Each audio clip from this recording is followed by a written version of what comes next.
Assalomu alaykum qadrli kuzatuvchilar. Siz bilan o'qituvchingiz Usmonova Nodira Bahodirova. Bugun biz siz bilan 4-sinf ona tili darsining bo'lishli va bo'lishsiz fe'llar mavzusini o'rganamiz. Yangi videolarni o'tkazib yubormasligingiz uchun kanalimga obuna bo'ling. Haytgancha like bosishni unutmang. Bu meni juda ham xursand qiladi. Berilgan bo'lishli fe'llarni bo'lishsiz fe'llarga aylantirib yozing. 52-mashq. Aka-uka Hasan hamda Husan bo'lishli va bo'lishsiz fe'llarni men yaxshi bilaman deya bahs boylashibdi. Hasan bo'lishli fe'llarni, Husan esa bo'lishsiz fe'llarni yozish kerak ekan. Qani aytingchi, ulardan qaysi biri g'olib? Hasanning bo'lishli fe'llarni to'g'ri yozganligini tekshiramiz. Keldi, bordi, chizdi, yo'rg'aladi, lovulladi, bo'yadi, o'tirdi, chopdi, o'ynadi, sakradi, tasvirladi, harakatlandi, to'xtadi. Demak, Hasan bo'lishli fe'llarni to'ppa-to'g'ri yozgan. Unutmang, bo'lishli fe'llar harakatning bajarilganligini bildiradi. Endi esa Husanni tekshiramiz. Husan bo'lishsiz fe'llarni yozish kerak edi. Demak, boshladik. Kelmadi, o'tirdi, yozmadi, yugurmadi, vovilladi, yo'rg'aladi, lovulladi, bo'yamadi, o'tirmadi, chopdi, o'ynadi, sakradi, tasvirladi, harakatlanmadi, to'xtamadi. Husanning yozganlarida bir muncha xatoliklar bor. Keling avval bo'lishsiz fe'llarning qoidasini eslaymiz. Bo'lishsiz fe'llar harakatning bajarilmaganligini anglatadi. Demak, bo'lishli fe'llarga ma qo'shish orqali bo'lishsiz fe'llar hosil bo'ladi. Demak, Husan o'tirdi, vovilladi, yo'rg'aladi, lovulladi, chopdi, o'ynadi, sakradi, tasvirladi fe'llarini bo'lishsiz fe'llarda yozmagan, bo'lishli fe'llarda yozib qo'ygan. Agar unga ma qo'shimchasini qo'shib yozganida edi, bo'lishsiz fe'llarga aylangan bo'lardi. Keling, uning xatolarini to'g'rilab yozamiz. O'tirdi, o'tirmadi, vovilladi, vovillamadi, yo'rg'aladi, yo'rg'alamadi, lovulladi, lovullamadi, chopdi, chopmadi, o'ynadi, o'ynamadi, sakradi, sakramadi, tasvirladi, tasvirlamadi.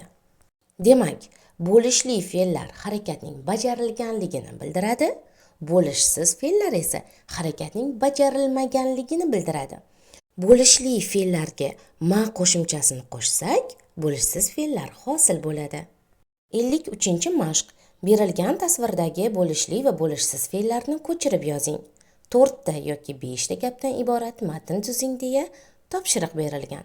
Keling, avval mashinada qanday fe'llar yozilganligini aniqlaymiz. Mashinamizda bo'lishli fe'llar yozilgan ekan. Bular chizdi, yo'rg'aladi, keldi, bordi, o'tirdi, lovulladi, to'xtadi, tasvirladi, sakradi, chopdi, bo'yadi, harakatlandi.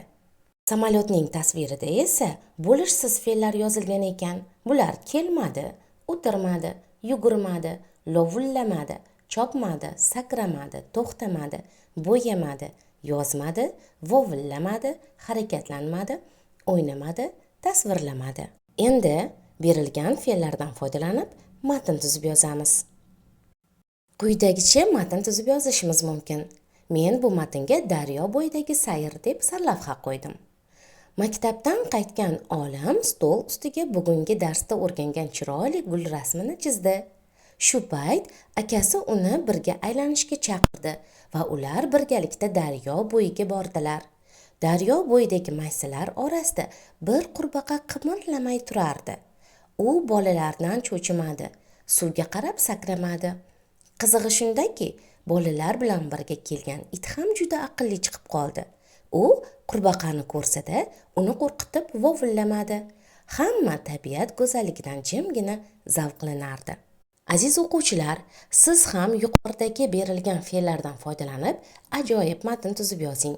Tuzgan matningizni sinfdoshlaringizga o'qib eshittiring. 54-mashq. Ko'chiring, bo'lishli va bo'lishsiz fe'llarning tagiga chizing. U yoqqa qarasangiz ko'rinmaydi. Bu yoqqa qarasangiz ko'rinmaydi. Boshingizga qarasangiz ko'rinmaydi. Soyangizga qarasangiz ko'rinadi. Topishmoqning javobini toping. Chopsa chopilmaydi, kessa kesilmaydi. Bu topishmoqning javobini hamma bilsa kerak. Aziz o'quvchilar, javobni aytib bo'lgan bo'lsangiz, mana shu topishmoqlarni ko'chirib yozing. Bo'lishli va bo'lishsiz fe'llarni aniqlab, tagiga 2 chiziq chizing. Topshiriqlarni to'g'ri bajarganingizni tekshiring. Ko'rinmaydi, chopilmaydi, kesilmaydi fe'llari bo'lishsiz fe'llar hisoblanadi. Ko'rinadi esa bo'lishli fe'ldir. Siz ham ularni aniqlab tagiga mana shunday chizgan bo'lsangiz, barakalla, topshiriqni to'g'ri bajaribsiz. Bugungi uyga vazifa 55-mashq. Maqollardagi bo'lishli va bo'lishsiz fe'llarning tagiga chizing. O'zingiz ham shu kabi fe'llar qatnashgan maqollar toping. Aziz o'quvchilar, maqollarni yaxshilab o'qib, ularga amal qilishga harakat qiling. So'ng daftaringizga ushbu maqollarni husnixat asosida ko'chirib yozib, bo'lishli va bo'lishsiz fe'llarning tagiga tegishlicha chizing. O'zingiz ham bo'lishli va bo'lishsiz fe'llar qatnashgan maqollar topib, daftaringizga yozing. Ularni ham tagiga chizing. Uyga vazifani to'g'ri bajarganligingizni tekshirib olamiz. Birinchi maqol: yaxshilik qila olmasang, yomonlik ham qilma. Bu maqolda qilolmasang hamda qilma fe'llari bo'lishsiz fe'llar hisoblanadi, chunki unga ma qo'shimchalari qo'shilgan. Ikkinchi maqol: avval kuzat, keyin tuzat. Ushbu maqolimizda kuzat hamda tuzat fe'llari bo'lishli fe'llar hisoblanadi. Uchinchi maqol: yaxshida gina bo'lmas, yomondan gina ketmas.